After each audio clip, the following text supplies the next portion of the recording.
Hey, what is up, everyone? Thanks for joining me. Today we are at the Walden Pond Visitor Center in Concord, Massachusetts, and we're going to talk about solitude and civil disobedience. This is Henry David Thoreau. He was born July 12, 1817, on the farm of his grandmother on Virginia Road in Concord, Mass. In 1833, he attended Harvard and finished in the middle of his class. After that, he worked a series of odd jobs, including teaching, surveying, and even at his father's pencil company.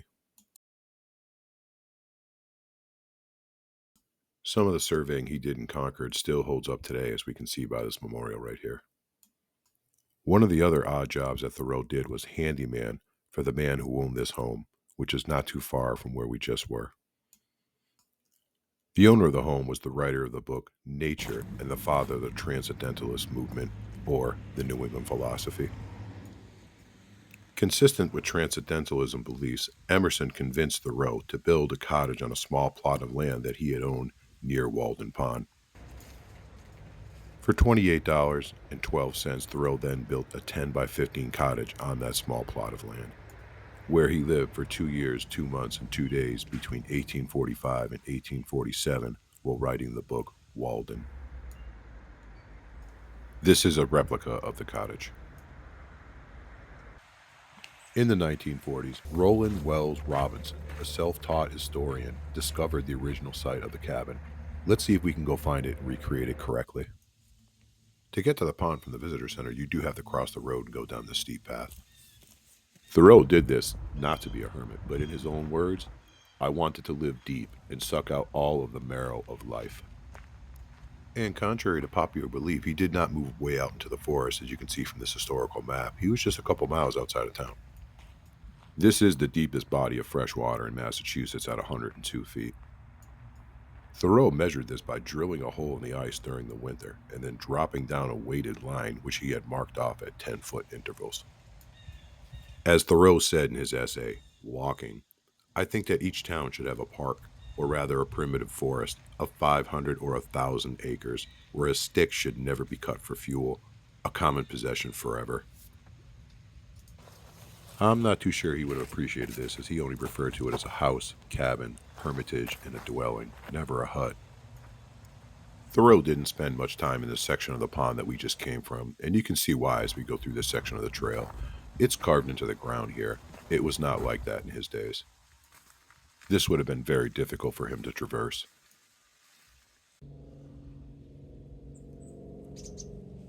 During his stay at Walden, Thoreau had stopped paying his poll tax. He cited the Mexican-American War as his reason for not having paid his poll tax, stating that this was the work of a few individuals who were using the government as a tool. He also believed that this would proliferate slavery throughout the Southwest. On July 23, 1846, Thoreau was walking from Walden into Concord to have his shoes repaired when he was arrested by Constable Samuel Staples for not paying his poll tax. He spent the night in jail, and the next day when Emerson came to visit him, he asked him, "Why are you in jail?" Thoreau replied by asking him why he wasn't in jail, wondering why he wasn't supporting him in his protest of the government. This event profoundly influenced his essay, Civil Disobedience, in which he articulated the moral imperative to resist unjust laws and governments. Thoreau's brief imprisonment became a defining moment in his advocacy for nonviolent resistance, inspiring later figures like Gandhi and Martin Luther King Jr. This is Thoreau Cove. The trail to the original cabin site is just behind me. Standing here offers us a fascinating glimpse into history. If we look at this historical photo taken from almost the exact same vantage point, it shows a steam train cutting through the woods along a rail that still exists there today. Notice the trees, or lack thereof. As Thoreau once said, the pond is a perfect example of the transparency of nature. At certain times it has a pure dark green tint, and at others it almost seems to glow with clarity.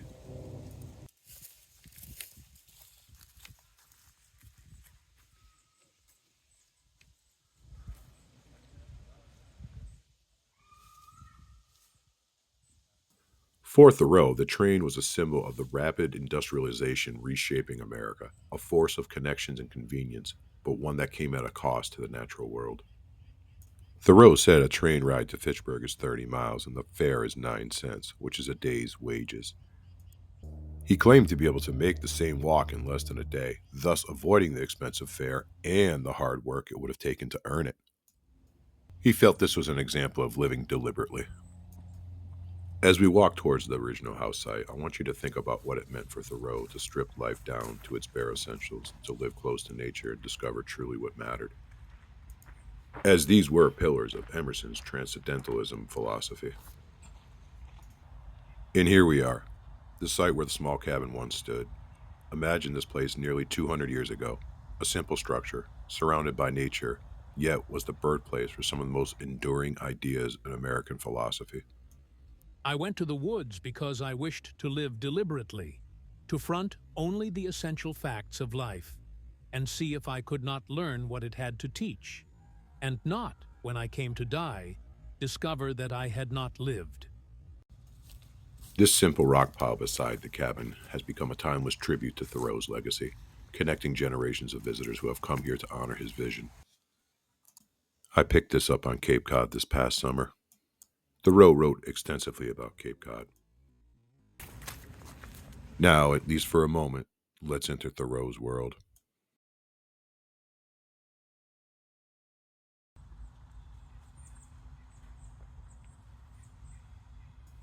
This stone indicates where the original chimney foundation would have been.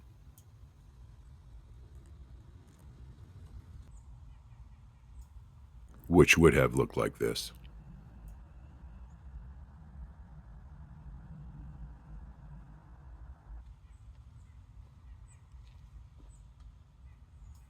And here is where the desk would have been.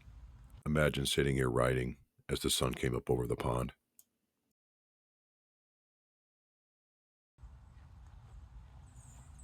And this is where Thoreau's bed would have been.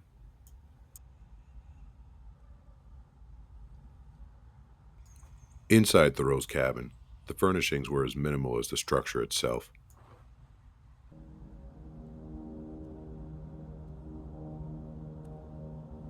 He had a bed for sleeping, a stove for cooking and heat, a desk for writing, and 3 chairs, 1 for solitude, 2 for friendship, and 3 for society.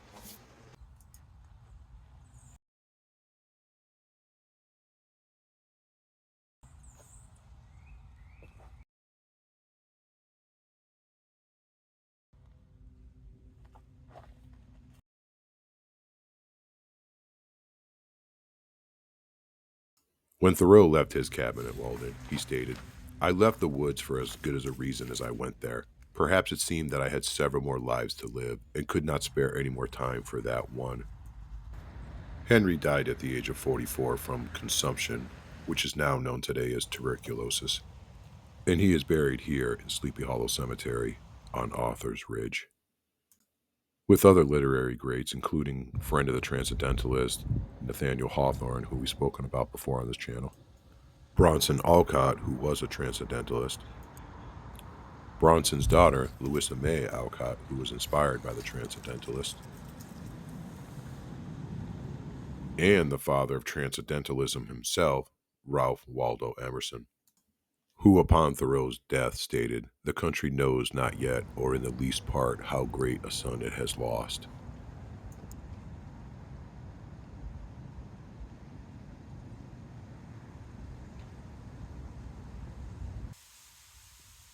I went to the woods because I wished to live deliberately, to front only the essential facts of life, and to see if I could not learn what it had to teach, and not, when I came to die, discover that I had not lived.